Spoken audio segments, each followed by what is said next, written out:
Chapitre 1. Les deux jumeaux. Le père Barbeau a une belle maison sur la colline, avec un jardin, une vigne, des arbres pleins de fruits et des champs bien cultivés. Dans la maison, il y a déjà 3 enfants quand la mère Barbeau annonce qu'un autre petit va arriver. Mais quelle surprise! Ce sont des jumeaux. Ils se ressemblent comme 2 gouttes d'eau.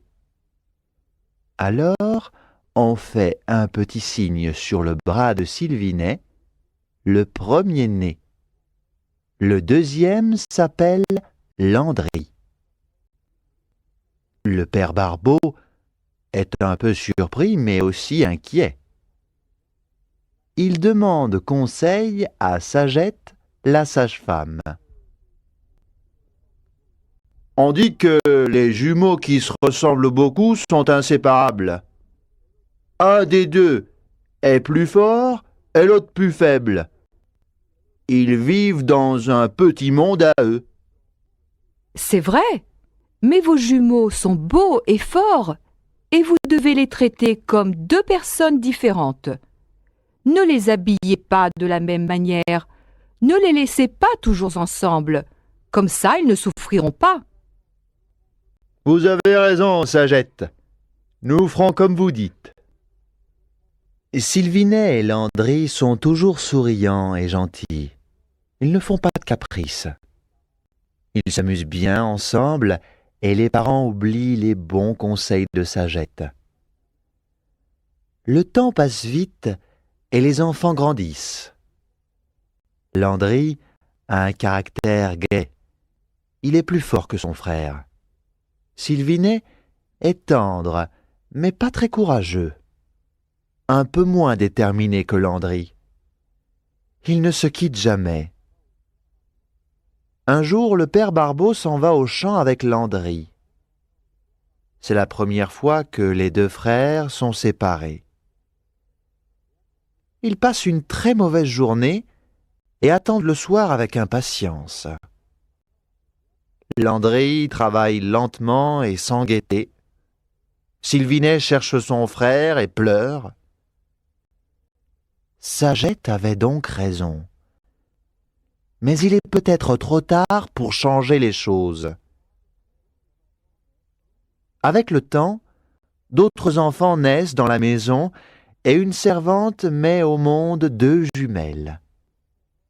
C'est ainsi que la maison change de nom et devient la Bessonnière, la maison des Bessons. La famille est nombreuse et quand les jumeaux ont 14 ans, le père Barbeau décide qu'ils doivent commencer à travailler. Le père Caillot, son grand ami, lui dit « Je veux bien prendre un des jumeaux, mais pas les 2. » Que faire? Le père Barbeau parle aux jumeaux. Mes enfants, mon ami Caillot accepte de prendre un de vous 2 pour travailler dans sa ferme. Vous voulez donc nous séparer, père? Il ne peut pas prendre les 2? Non, Sylvinet. Un de vous 2 doit rester ici pour aider dans les champs. Je sais que cela vous fait de la peine, mais soyez raisonnable. Et puis, vous vous retrouverez à la maison le dimanche. Mon père, je ne peux pas laisser mon frère et toute ma famille. Je ne vous impose rien, mes enfants, c'est à vous de choisir. Un des 2 doit partir. Landry a plus de courage et d'amour-propre, et il veut protéger son frère. Il décide donc de partir, mais Sylvinet insiste. Il veut tirer à la courte paille, et puis il veut encore tenter à pile ou face. Mais le sort indique toujours Landry. Tu vois bien, Sylvinet, c'est moi qui dois partir. Il faut montrer au père que nous ne sommes plus des enfants. Tu viendras me voir tous les jours.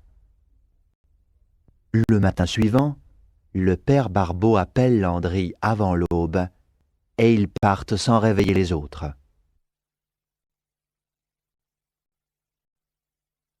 Silence, on écoute. Exercice 2. Le fruit de la vigne est le raisin.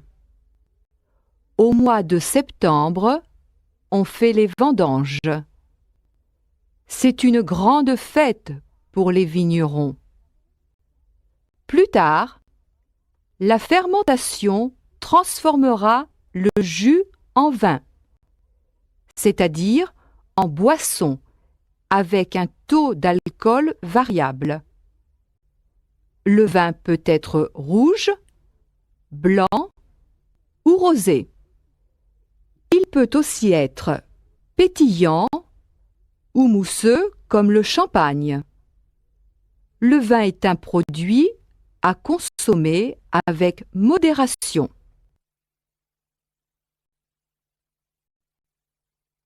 Exercice 3.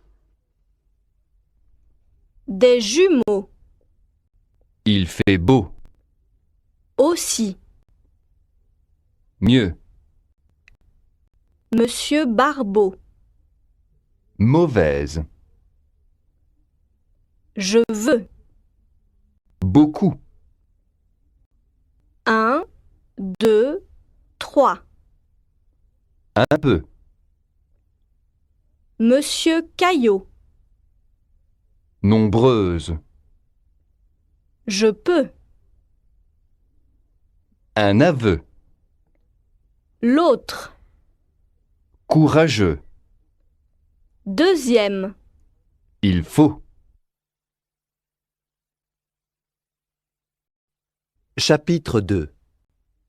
La moitié perdue. Landry travaille bien, et les Caillots le traitent avec cordialité. Son frère lui manque beaucoup, mais il ne veut pas montrer ses sentiments pour éviter les moqueries des autres garçons. Sylvinet est jaloux de toute l'attention que Landry porte à son nouveau travail. Ce n'est plus comme avant, Landry. Et quand tu reviens à la maison, nous ne jouons plus. Qu'est-ce que j'ai fait pour te déplaire? Rien, Sylvinet, rien. Mais il faut grandir. Les autres ne comprennent pas le sentiment fraternel qui nous lie. Ils vont rire de nous, et nous ne voulons pas ça, n'est-ce pas? Sylvinet est désespéré. Il se sent abandonné, car Landry a beaucoup d'affection pour les Caillots et une sympathie secrète pour la jeune Madelon.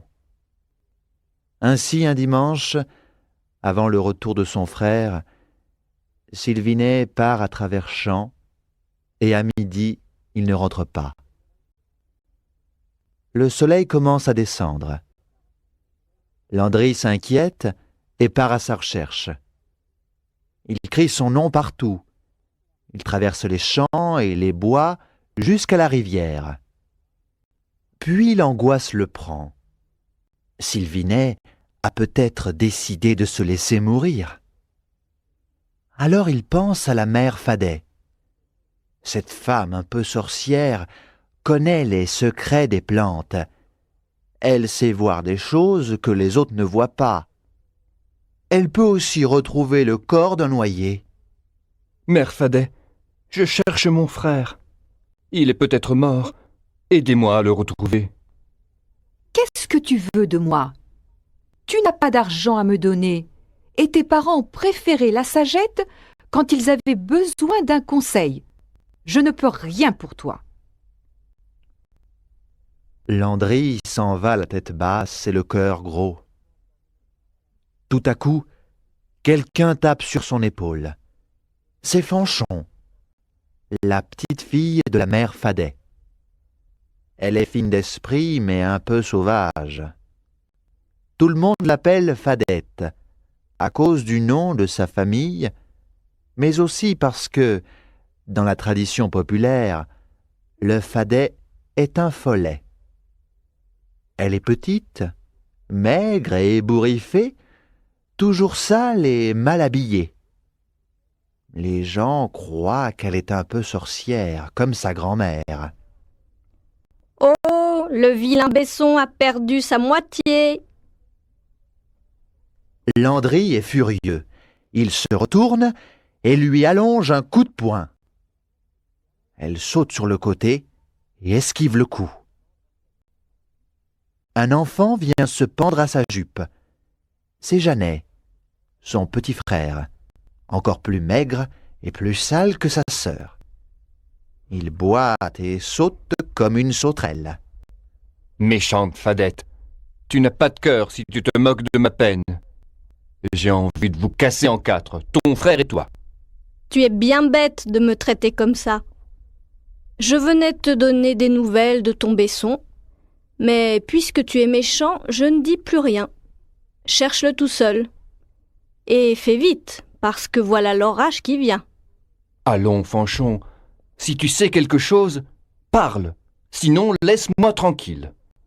Et qu'est-ce que tu me donnes si je te dis comment le retrouver avant que la pluie ne commence à tomber? En effet, le ciel se couvre de nuages et le vent commence à souffler. La petite Fadette est peut-être vraiment une sorcière. Je n'ai pas d'argent, mais voilà mon couteau. Je ne veux pas d'argent, et je n'aime pas ton couteau. Je ne sais pas encore ce que je veux, mais je vais t'aider. Va chercher ton frère au bord de la rivière. Quand tu entendras un agneau bêler, tu le trouveras. Un jour, je te dirai comment me remercier. Landry n'est pas très confiant, mais quand il entend bêler au bord de l'eau, il suit le cri de l'animal et retrouve Sylvinet. Il rentre à la maison sans trop se parler, avec une inquiétude secrète dans le cœur. Les jours suivants, Landry ne cherche pas Fadette pour la remercier, mais quelques semaines plus tard, il pense qu'il a eu trop peur et il a un peu honte. Alors il évite de la rencontrer. Fadette est en colère. Landry est comme tous les autres garçons, fier et ingrat. Il ne mérite rien. Quand elle croise Landry sur son chemin, elle tourne la tête de l'autre côté. Silence, on écoute. Exercice 2. Sylvinet n'est pas rentré, et Landry s'inquiète. Son frère se promène souvent le long de la rivière, mais d'habitude, il est toujours à côté de lui pour le protéger. Que peut-il arriver si le vent se lève? La lumière du jour ne durera pas longtemps. S'il s'est trop éloigné, il ne trouvera plus son chemin. Exercice 3. Sylvinet n'a pas envie d'entendre son frère parler de son travail ou des gens de la maison Caillot. Ces gens manifestent tant de sympathie et de gentillesse envers lui que Landry est plein d'enthousiasme et de bonne volonté. Et puis, qu'est-ce qu'elle veut, cette Madelon? Toujours à tourner autour de Landry. Elle lui enseigne à danser. Elle se prépare pour la fête du village. Le dimanche, à la maison, ce n'est plus comme autrefois. Ils ne vont plus jouer dans les bois, construire des barrages sur la rivière, courir dans les champs. Sylvinet part tout seul. Le long du chemin, il trouve un agneau perdu. Il bêle le pauvre.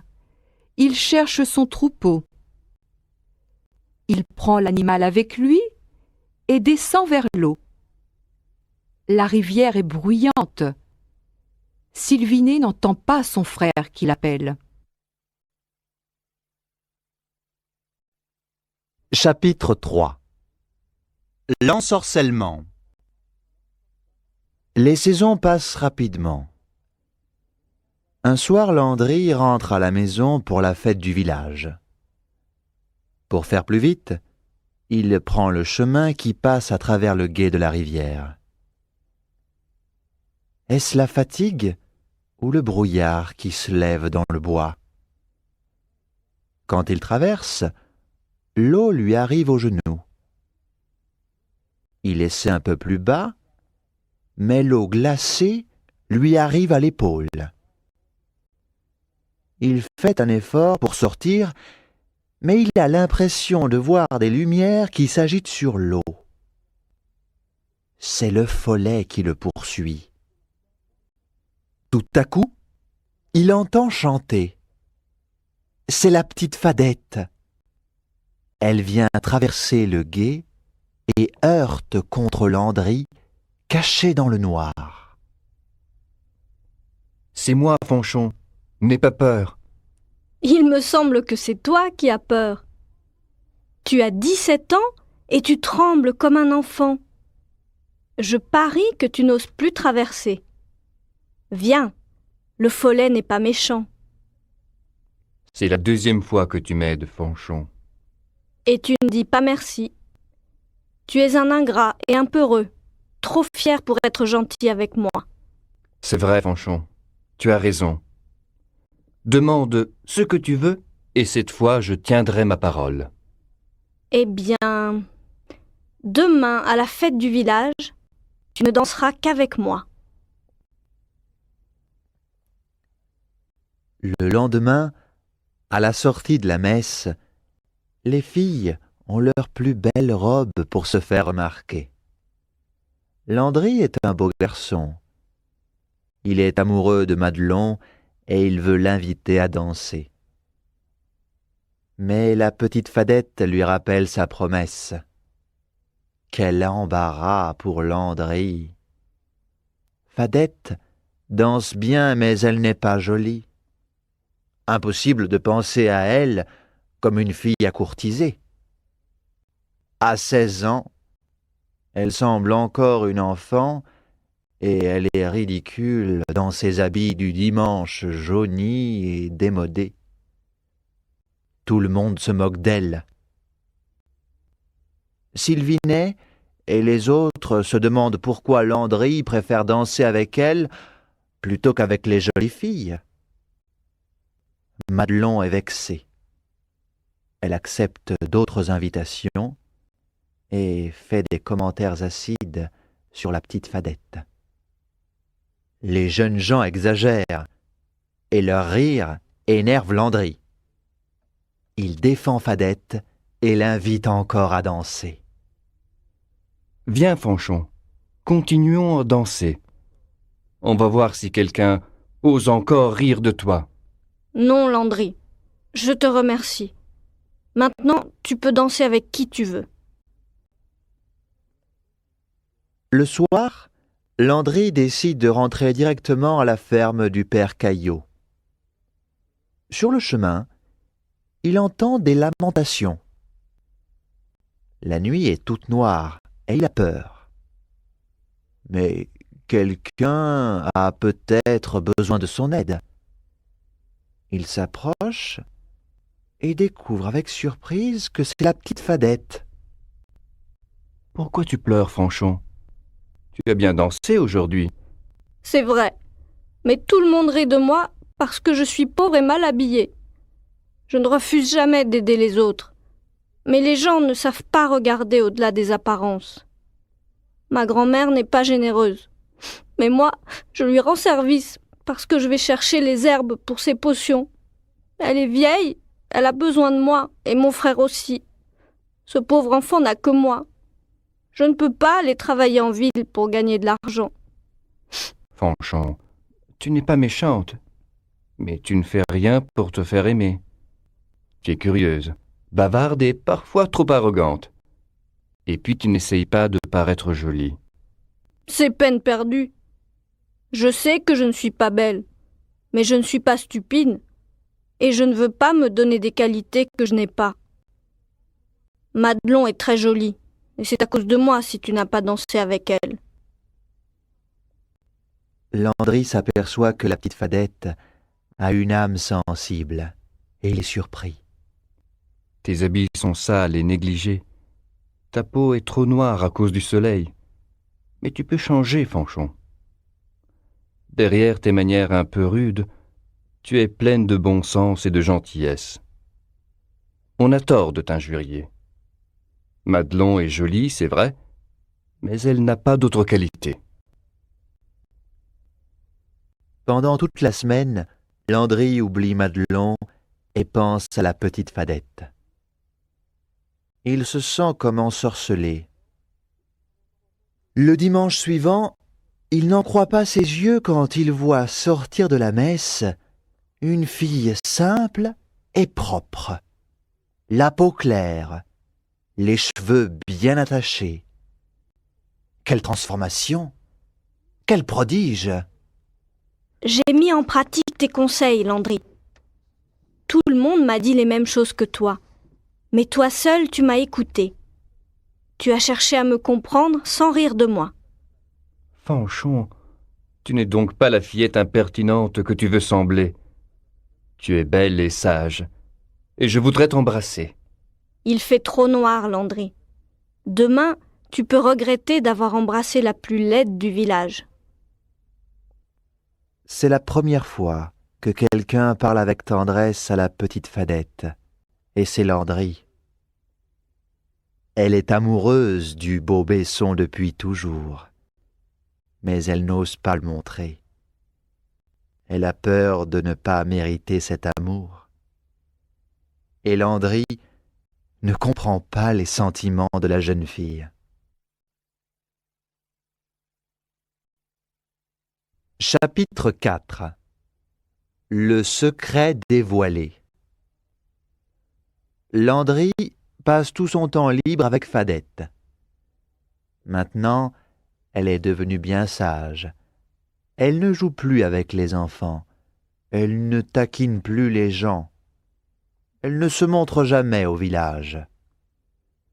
Landry est amoureux et Fadette est heureuse. Mais elle est aussi inquiète. Il ne faut pas nous montrer ensemble au village, Landry. Les gens me méprisent parce que ma mère nous a abandonnés, et ma grand-mère n'aime pas les enfants. Ce n'est pas de ta faute, Fanchon. Tu n'y peux rien. Et tes parents, Landry? Vous êtes riche, et ils rêvent pour toi d'une belle demoiselle, bien élevée, avec une bonne dot et une bonne réputation. Ton père ne m'acceptera jamais. Il est vrai que tu ne possèdes ni champ ni bête, mais tu connais plein de choses, et tes capacités sont une richesse. Et puis, il y a Sylvinet. Il est trop attaché à toi. Sa jalousie est une maladie. J'ai 18 ans, Fanchon, et j'ai le droit de vivre ma vie. Oui, mais il faut encore cacher notre amour. Sylvinet se promène dans les alentours et il entend la conversation. Il ne peut pas voir le visage de la jeune fille, mais la découverte de cette lésion est douloureuse. Il ne dit rien. Il rentre à la maison et souffre en silence. Fadette enseigne à Landry les secrets qu'elle connaît. Elle n'est pas sorcière, simplement elle aime la nature et a un don pour reconnaître les herbes. Landry apprend cet art et l'applique à la première occasion pour soigner les bêtes malades du père Caillot. Quand l'hiver approche, Landry et Fadette se donnent rendez-vous dans un vieux colombier abandonné. Mais un soir de pluie, Cadet, un des fils Caillot, a l'idée de se réfugier lui aussi dans le colombier avec Madelon, son amoureuse. À la vue de Landry, elle ne dissimule pas une certaine ironie.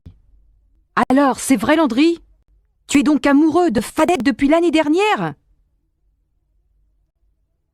Le jour suivant, elle se fait un plaisir de tout raconter à ses amis. Et bientôt, tout le village est au courant.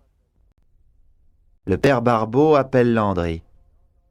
Mon fils, J'ai entendu parler d'une fille qui ne me plaît pas. Elle est mal élevée. Elle est de mauvaise famille et n'a pas de situation. N'est pas une fille pour toi. D'ailleurs, j'espère que tout cela n'est pas vrai. Non, père, c'est la vérité. Mais vous parlez de sa famille et vous accusez Fanchon sans la connaître. Tout le village connaît Fadette. Il est vrai que depuis un an, elle a changé. Mais cela ne suffit pas pour en faire un bon parti. Les gens qui parlent mal de Fanchon sont des menteurs. Je ne veux rien entendre, Landry. Tu ne dois plus la revoir. Va, maintenant. Le père Caillot t'attend. Landry va frapper à la porte de Fadette pour lui raconter son chagrin. Je comprends ton père, Landry. Il n'est pas méchant. Il veut seulement faire ton bonheur.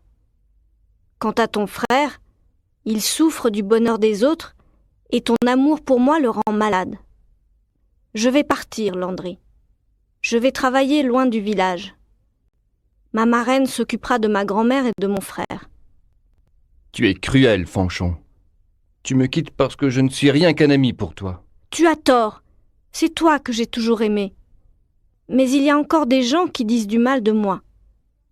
Quand je reviendrai, ton père comprendra que je mérite ton amour. Silence, on écoute. Exercice 2. La belle Madelon est réputée comme une jeune fille sage et très fière avec les garçons. Elle est très coquette et peu fidèle. Elle change d'amoureux à chaque saison. Après la fête du village, elle oublie vite Landry, car elle ne l'aime pas vraiment. Mais elle attend la bonne occasion pour se venger. Landry est un beau garçon. Il a du succès avec les filles. Mais il est fidèle à Fadette. Toutes les filles du village sont jalouses de cet amour. C'est une bonne occasion pour se venger, car Madelon se sert de ses amies jalouses pour découvrir le secret de Landry. Elles suivent Landry, espionnent ses rendez-vous secrets avec Fadette et racontent des mensonges dans tout le village. Alors, les parents Barbeau apprennent la nouvelle et croient aux mensonges qui circulent sur le compte de son fils.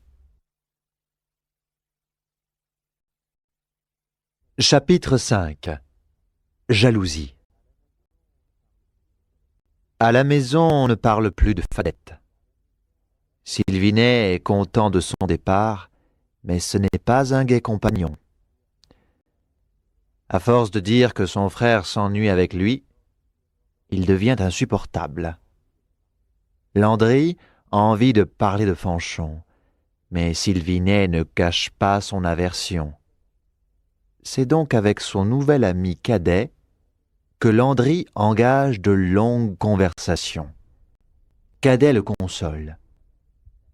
Avec ses beaux yeux, ta Fadette est jolie et généreuse, alors que Madelon est perfide et infidèle. Oui, c'est elle qui a tout inventé pour montrer Fanchon sous un mauvais jour. Laisse cette fille, elle ne vaut pas grand-chose.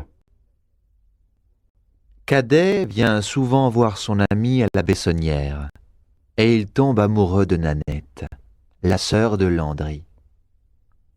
Pour Sylvinet, c'est une nouvelle souffrance, parce qu'il veut posséder en exclusivité l'amour de ceux qu'il aime. Quand il voit que cela est impossible, sa mauvaise humeur se transforme en une véritable maladie. Il ne rit plus, il ne prend plus goût à rien, il maigrit et il a toujours la fièvre.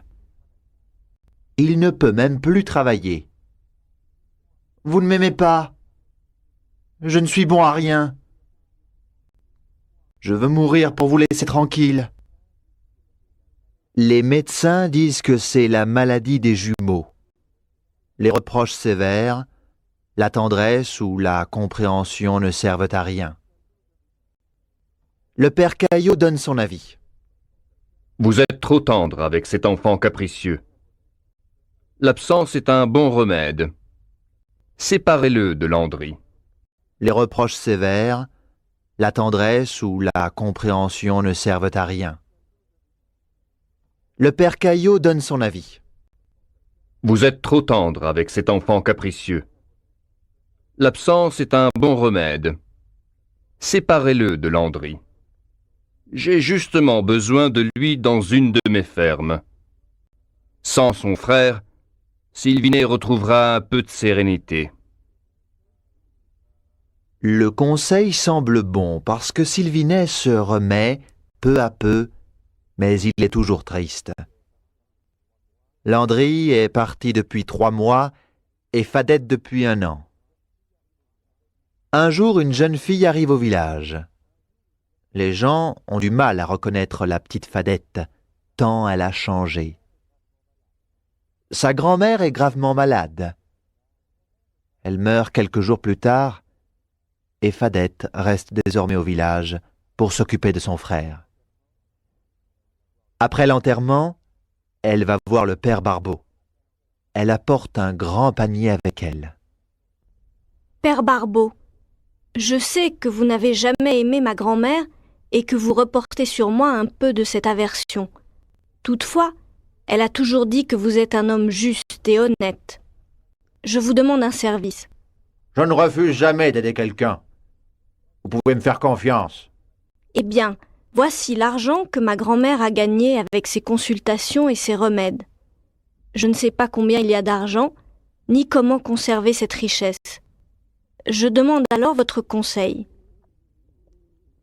Ils comptent ensemble des écus et des louis d'or qui font écarquiller les yeux du père Barbeau. Mais il n'est pas avide. Je ne peux pas garder ton argent, Fadette, mais je peux demander conseil pour toi. Mais dis-moi, cette richesse est une surprise pour toi? Non, père Barbeau. Ma grand-mère m'a toujours dit qu'elle mettait de l'argent de côté pour nous. Et Landry sait que tu es riche? Tu es un très bon parti maintenant. Non, père Barbeau. Je ne veux pas être aimé pour mon argent. Chapitre 6. Le bonheur retrouvé. Le père Barbeau sait bien que Landry et Fadette s'aiment toujours. La transformation de la petite est étonnante. Très polie, agréable et beaucoup plus jolie. Il se rend compte qu'il a mal jugé cette pauvre fille et veut être sûr de sa nouvelle conduite.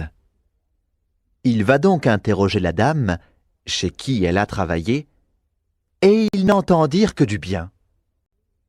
Au village, les mauvaises langues n'ont plus rien à dire.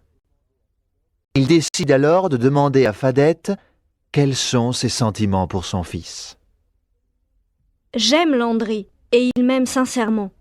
Mais je ne veux pas l'épouser contre la volonté de sa famille. Je reconnais que j'ai été injuste et trop sévère avec toi, Fadette. Mais maintenant, je suis prête à t'accueillir dans ma famille. Attendez, père Barbeau. Avant de rappeler Landry, il faut penser à Sylvinet. Il faut essayer de guérir sa maladie. Sylvinet est au lit. Parfois il délire à cause de la fièvre. Fadette s'est fait une grande réputation pour soigner les malades et la mère Barbeau demande son aide. Je sais que Sylvinet ne m'aime pas, mais Landry m'a demandé de faire tout le possible. Vous devez me laisser seule avec lui. Quand il se réveillera, vous ne devez pas prononcer mon nom en sa présence. Quelle herbe je dois vous procurer? Je n'ai pas besoin de potions ou d'herbes. Ce n'est pas son corps qui est malade, mais son esprit. Fadette revient 3 fois. Avec ses mains et la force de ses dons, elle chasse la fièvre. Quand Sylvinet se réveille et voit Fadette à côté de lui, sa réaction est violente. il a compris que sa famille ne s'oppose plus à la volonté de Landry. Fadette réagit à son tour, et très durement. Tu dis que tu veux mourir, mais c'est faux. Tu es un faible, et la faiblesse engendre la fausseté. Ton frère veut ton bien, et tu lui rends tout le mal possible avec tes histoires. Tu mets le peu de force qui te reste à te rendre malade pour tourmenter toute la famille. Ce que tu dis est bien dur. Je suis donc si mauvais à tes yeux? Je ne suis pas dupe, Sylvinet. À la moindre contrariété, tu menaces de te laisser mourir et toute la famille est à tes genoux. L'histoire des jumeaux est ton alibi. Tu n'es qu'un égoïste et un méchant. Mais je crois que tu peux vaincre ta jalousie. Sylvinet est humilié. Mais au fond de lui-même, il sait que Fadette a raison. De son côté, Fadette a fait exprès d'exagérer. Elle oblige Sylvinet à promettre de se lever et de manger pour tranquilliser sa mère. Ce qui arrive est incroyable. Sylvinet obéit en tout et pour tout. Le lendemain, Fadette revient, mais cette fois elle parle avec douceur. Sylvinet apprend à regarder dans le fond de son cœur. Il reconnaît sa maladie et corrige ses défauts. Fadette est son meilleur médecin et sa meilleure amie. La gratitude du Besson est telle qu'il ne fait plus rien sans demander l'avis de Fadette. C'est Sylvinet qui va chercher son frère. Avec sa guérison, plus rien n'empêche le mariage de Landry. La cérémonie est célébrée peu de temps après, et le même jour, Cadet épouse Nanette. La sérénité est revenue dans la maison des Barbeau. Mais un jour, Sylvinet annonce son départ. « Je m'engage dans l'armée. Je vais me battre pour notre pays. » Le père Barbeau est consterné et en parle à sa femme. « Comment a-t-il pu prendre cette décision ?» Fadette l'interrogeait. Elle ne veut pas révéler ses raisons, mais elle dit que Sylvinet a pris la décision la meilleure. Il montrera son courage et sa valeur. Peut-être, mais c'est bizarre. Dans nos campagnes, les jeunes ont trop de travail pour vouloir devenir des héros. Sylvinet a de bonnes raisons. Crois-moi, Fadette le connaît bien. Elle a découvert sa vérité. Elle l'a compris, excusé et réhabilité. Cette fille est extraordinaire. Comment peut-il ne pas aimer la seule personne qui a su regarder dans son cœur et le ramener à la vie? Silence, on écoute. Exercice 3. Le service militaire n'est plus obligatoire en France et sa suppression est annoncée fin 2002. Toutefois, la loi prévoit que tous les Français nés avant le 1er janvier 1979 doivent encore servir sous les drapeaux pendant 10 mois. Les jeunes qui se trouvent dans cette situation sont évidemment fort mécontents. Voici ce qu'ils en disent. Nous sommes environ 250 000 jeunes citoyens à devoir encore effectuer notre service militaire. 250 000 étudiants, salariés, rêveurs, entrepreneurs, chômeurs, voyageurs ou tout simplement amoureux qui ont d'autres projets de vie pour ces 10 mois. Nous demandons au ministère de la Défense et au président de la République de nous accorder une exemption.